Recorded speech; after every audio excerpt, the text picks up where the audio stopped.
Hello, it's Sandy Cogdill with Sandy Cogdill Designs, and today I have a really fun birthday card. I'm using the new stamp set from Trinity Stamps called T-riffic. I absolutely love the dinosaur with the little balloons tied to their back, and when I saw it I immediately thought it would make such a cute interactive card. That being said, the first time I attempted this card, it just wasn't turning out, so I finally gave up and just made it into a shaker card. But that darn little dinosaur just kept running around in my head, so I finally figured out a way to make it work so that I could get that dinosaur to move up and down on that card. Go ahead and hit subscribe if you'd like to be notified of future videos. You can follow me on my blog at www.sandycogdilldesigns.com or on Instagram. All right, let's get started. All right, I'm going to start with a 4 1/4 by 5 1/2 piece of cardstock. This is going to be the very front of my card, the little hill that's actually going to be hiding the dinosaur that's got the balloons.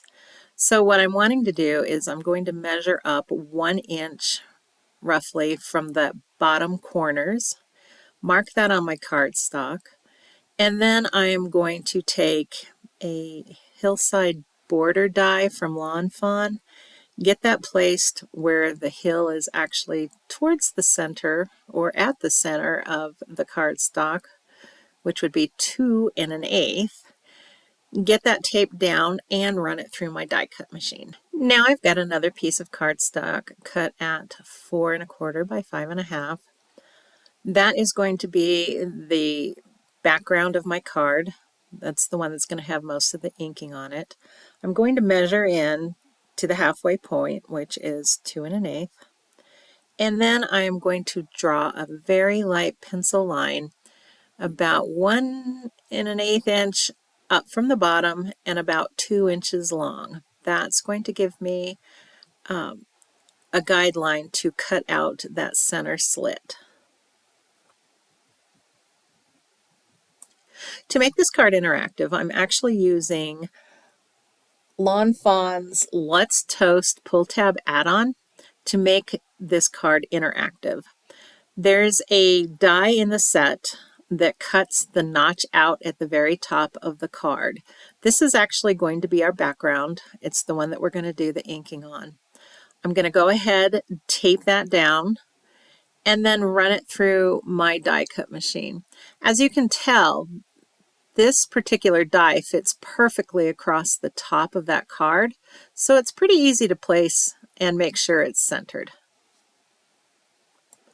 In the die set, there's a straight piece. I'm going to place that on the center line that I penciled in, and I'm going to run that through my die cut machine actually twice. I need to make sure that that slit is long enough for the dinosaur to slide up enough so that the whole thing shows once it's past that hillside.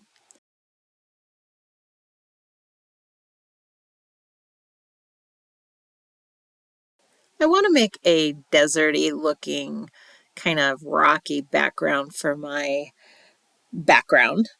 So I'm going to take Lawn Fawn's Desert Canyon die and I'm going to cut that out of some white cardstock.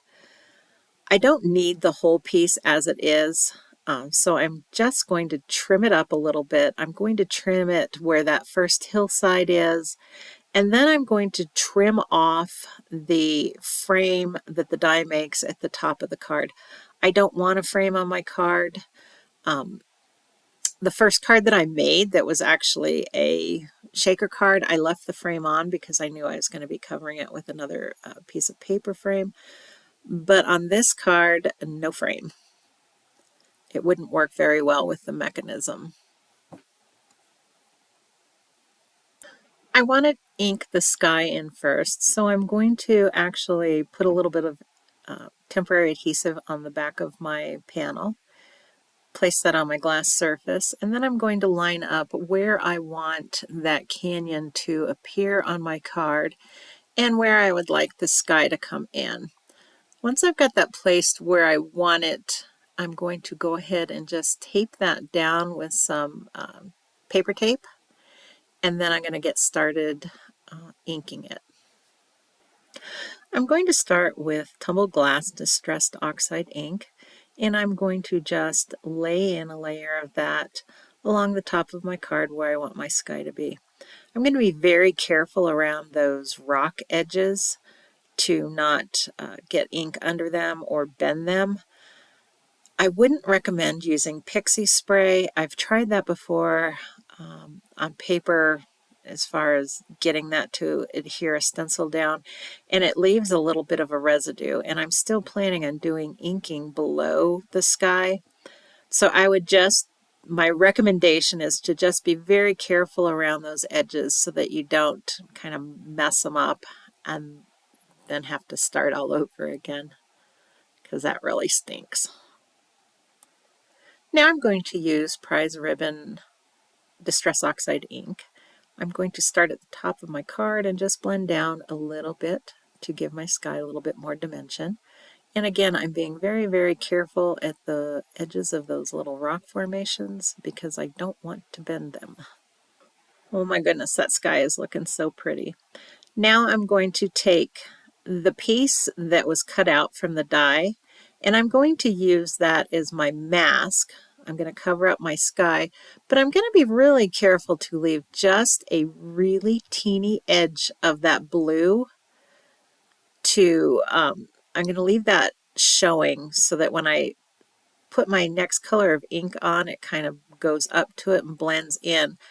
That way I can hopefully not have any white little edges where there isn't any ink.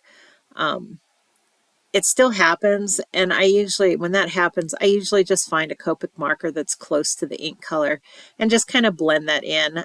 No one's really going to see it if you've got just a fine little line there with something that's just a little bit off as far as color goes.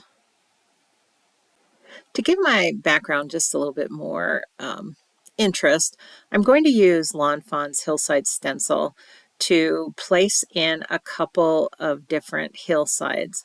So I'll go ahead and get that placed down, taped down, and then I'm going to blend in some tea-dye Distress Oxide ink in that opening there.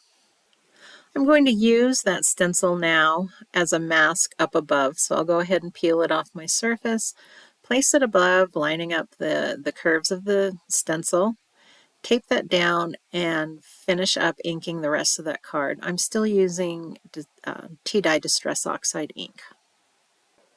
Now I'm going to take some Vintage Photo Distress Oxide ink with a small blending brush and just kind of blend along that hillside line just so I can get a little bit of definition in there. I'll go ahead and run that down also the sides of the card. It's just to add just a little bit more dimension and interest to the card.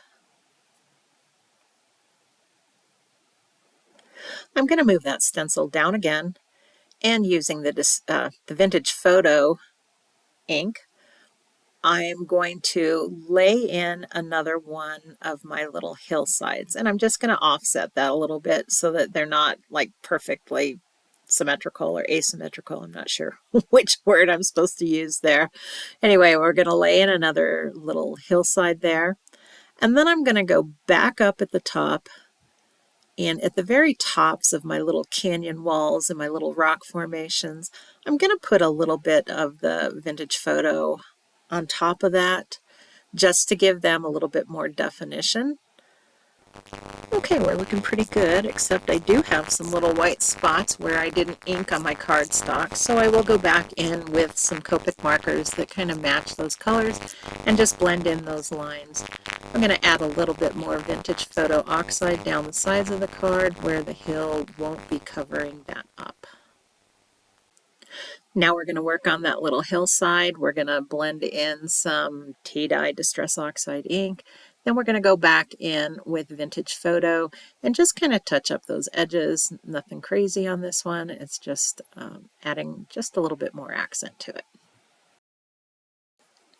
For the tab that actually does the sliding up and down in the slot, I call it the double J tab. I'm going to go ahead and just put a little bit of inking on the arm there where it's going to show through that slit. Most of it shows in the sky area, but I will add a little bit of the sandy part down on it also. Everything is looking so pretty. Now I'm going to start assembling my little mechanism. On the double J piece, there are some little lines that give you an idea of where to fold it. So I'm going to fold those, the first one in and then out, to give it kind of a little platform to place my stamp on. So once I get that folded, I'm going to take those two little wing pieces and I'm going to slide them in to the center slot of my background. There's another piece in the die set that cuts kind of like a little brace so that that arm doesn't do a whole bunch of sliding around. Somehow I have lost mine, but I just went ahead and cut a piece of paper, about a ½ inch, a strip of paper about a ½ inch wide, and I just went and folded it and placed it around that arm and glued it down just so that arm has a little bit of support and it doesn't do a lot of waving. It takes me a minute to get that lined up just right so that that tab piece is actually centered in the little notch section. But once you do, mine turned out to be a little bit too tall because of where I was placing my little slot lines.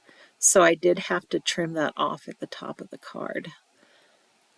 If you want a more detailed description of how to assemble this card, I would suggest going to Lawn Fawn's website and doing a search for Let's Toast. And they have a much better detailed description of how to assemble this card, or at least the mechanism. Next, I'm going to heat emboss the sentiment on the hill part of my card. I am using the stamp set Partysaurus. It's one of the new ones from Trinity Stamps. And I've already heat embossed the first part of the sentiment, the Have a Dynamite Birthday. And then I had to go back in with the Partysaurus part, just because trying to place them both at the same time didn't give me quite the lining up that I wanted to. The Partysaurus was just a smidge too low. So I wound up having to stamp it and heat emboss it separately. Okay, I stamped my Brontosaurus. At least I think that's a Brontosaurus. I'm not quite sure. I could also call it the little Sinclair dinosaur. And I have stamped the Triceratops, that one I'm sure about. And I'm going to go ahead and color them in with Copic markers. For the hearts, I am using R17, R29, and R39. For my little Triceratops, I am using YR20 and YR21 on his little horns. And for his body, I am using YR23, YR24, YR27. That's one of my favorite color blends. I use it a lot for fox. It's just a really nice, subtle, reddish colored yellow. And then for my dinosaur, I am using YG61, YG63, G21, and G24. Now it's time to start assembling our card. I'm going to take some 1/4 inch foam tape, place it along the bottom and the two outside edges.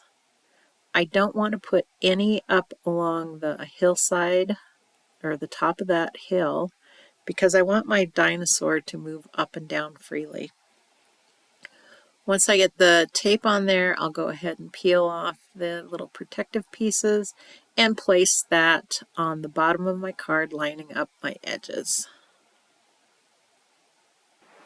Now I'm going to work on the back of my backdrop, and I have another piece of cardstock cut out at 4 1/4 by 5 1/2, and I just kind of drew in or scribbled in some Copic marker just because I know once that dinosaur moves up and down that that slit is going to be visible, and I just didn't want any white there.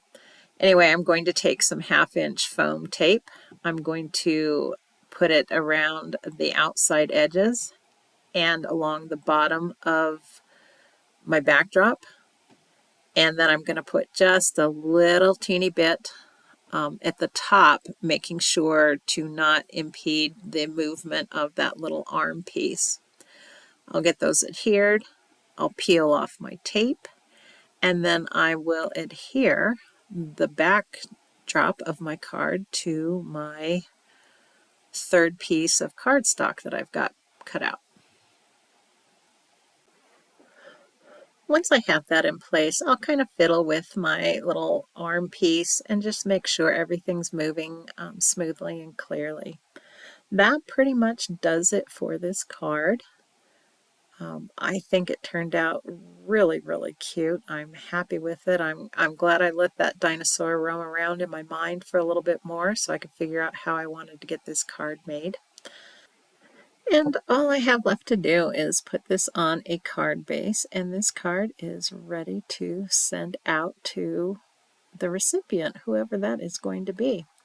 Anyway, I hope you have enjoyed this video and following along with the process.